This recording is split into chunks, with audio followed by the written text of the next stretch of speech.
What's up, everybody? We're back with another edition of the Go Forward Show, broadcasting to you from NRB here in beautiful Nashville, Tennessee.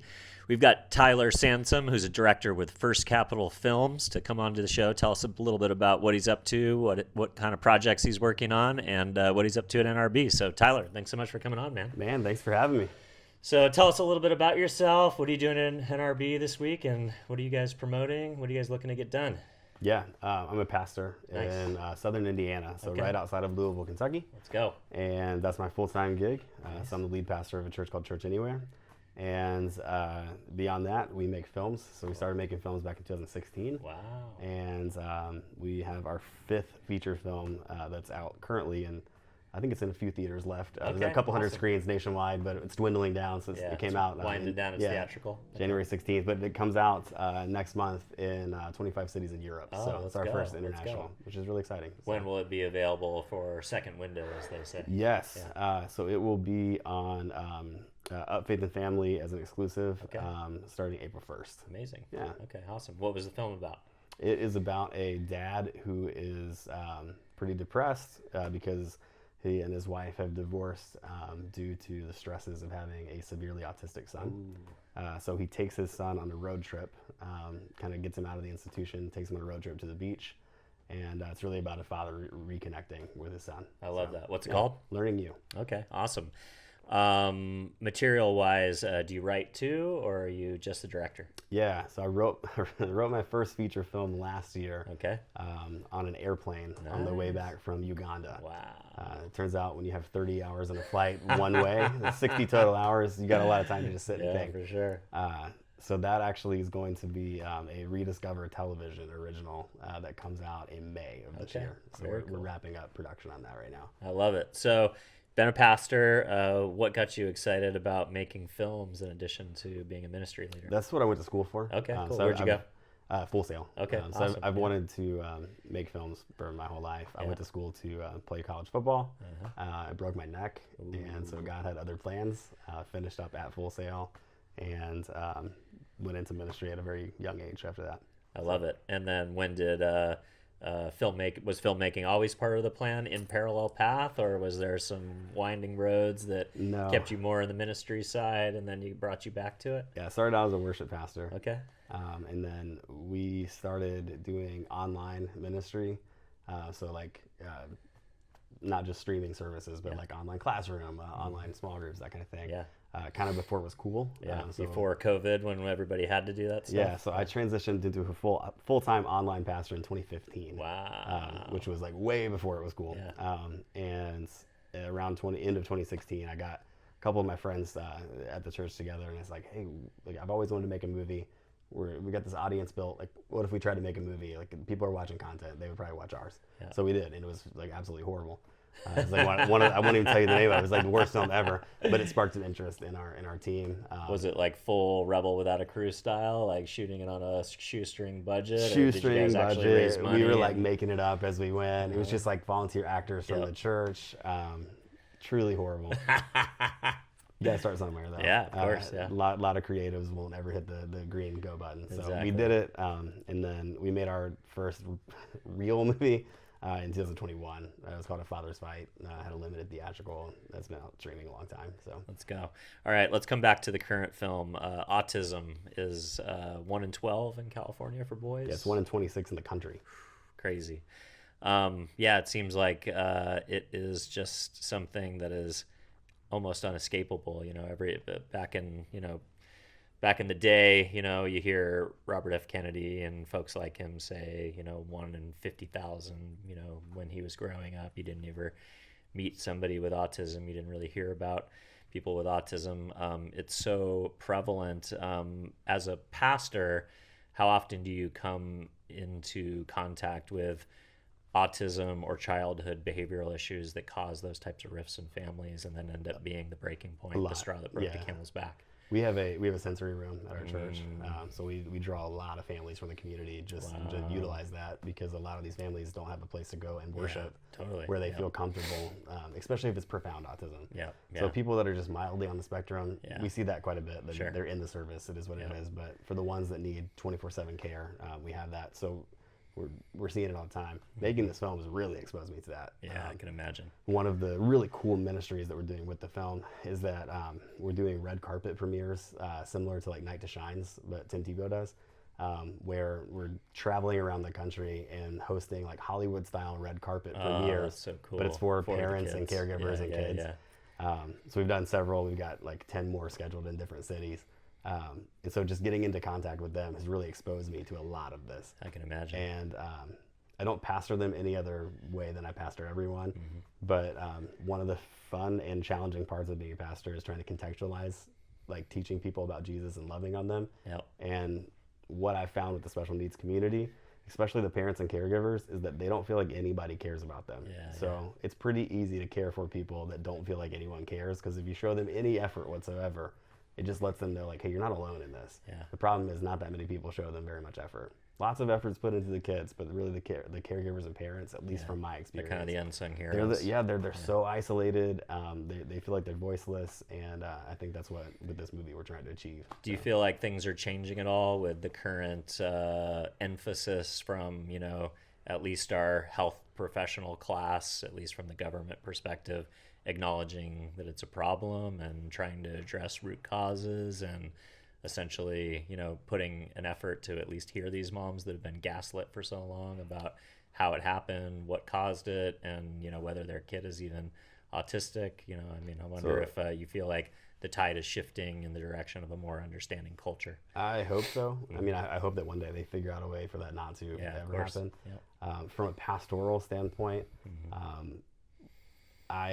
it's opened a different can of worms. And so at the same breath of more emphasis being put on it, with information coming out, even theories coming out of why this happened, it places a whole lot of guilt on parents that have autistic kids. And so from a pastoral standpoint, I've seen both sides of, like, man, I really hope we find a cure for this, but also, like, there's a flip side to this where there's an immense amount of guilt that I have to pastor these people through. And I've seen it a lot. My best friend's a doctor in Charlotte. And from even the medical field, he's seeing that a lot. They had to have a town hall just like addressing all the questions after the first announcement about acetaminophen. And so I hope one day we find a cure. I haven't seen, I've seen a lot more exposure and media emphasis, but I haven't seen anything that's breakthrough yet, but I'm praying that will happen. So that's awesome. Is this a reoccurring theme for you, identifying a community or, you know, a place within the human condition in which to kind of zero in as not just an affinity and a great story, but really a way to build audience, build groundswell support, build grassroots efforts to support Christian films or films that are made by Christians, either way you want to look at it. Sometimes it's harder to get those types of projects off the ground. And if you have a galvanized community that is super passionate about the topic at hand, it can be a little bit of a gas pouring on the fire, so to speak. So we made I Can in 2023, which was a nationwide theatrical release, and it was the first ever softball movie made. So growing up playing football, I had like Rudy and Remember the Titans and all of these movies. This is the second fastest growing sport in the country, and they don't have a single movie ever. And it was about a girl born with one arm who became an All-American softball player in college, based on a true story. So cool. And so that was my first real experience into, man, we could grassroots market like crazy and not have the same amount of P&A budget that major films have, but still have an impact. But in the process of that, my team, I was working with Kappa Distribution, who most people know from The Chosen. They do all the posts on Chosen. I'll vividly remember we were sitting in this meeting, and one of our producers said, "Guys, we're dangerously close to serving two masters," and that hit us like a ton of bricks. And it was literally in one meeting where we decided, fine, we won't, and we decided to give 100% of the profit away. So we ended up helping with that movie around 4,500 orphan families across the country. In partnership with a group called Orphan Care Alliance, which is a Christian foster care organization. And so for Learning You, we're doing the same. It's 100% of the profits going towards a nonprofit we started called ACT. So it's more than just figuring out grassroots for us. Yeah. And now it's like, how can we use this for like actual tangible ministry to help people? You can bless and, these in, ministries and right. nonprofits, and in return, we're getting and have impact. We're getting a natural audience from that. So you're raising awareness and you're blessing people at the same time. And there's a built-in organic grassroots marketing campaign that we don't have to pay for. So sounds like a pretty awesome business model. It's a cool business model, but it's also a really cool ministry model. I love it, man. Yeah. That's really cool. All right, so tell us a little bit about NRB. You a veteran? How many times have you been? I have never been to NRB before. We're fresh off the boat as well, here for the first time. A big topic of conversation at this NRB is AI. Okay. The idea that AI is this new tool that's going to, much like the transfer from film to digital, and then you had the camera costs and production costs drop, and you had distribution be disrupted by technology. Now you've got this new technology that promises to lower the cost of entry and make the ability to tell stories and to specifically do special effects and animation. But really, some people say in 2 years, you might be running through a jungle in a scene with actors and you can click and now they're running through the snow. Right. That is a future that can be envisioned very shortly.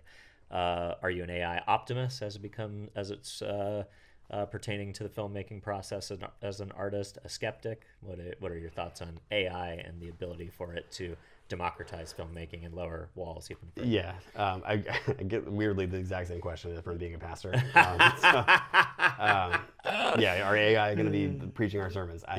No. The answer is no to that. Yeah. There will always be a human element to something. Of course. Yeah. Like, period. Yeah.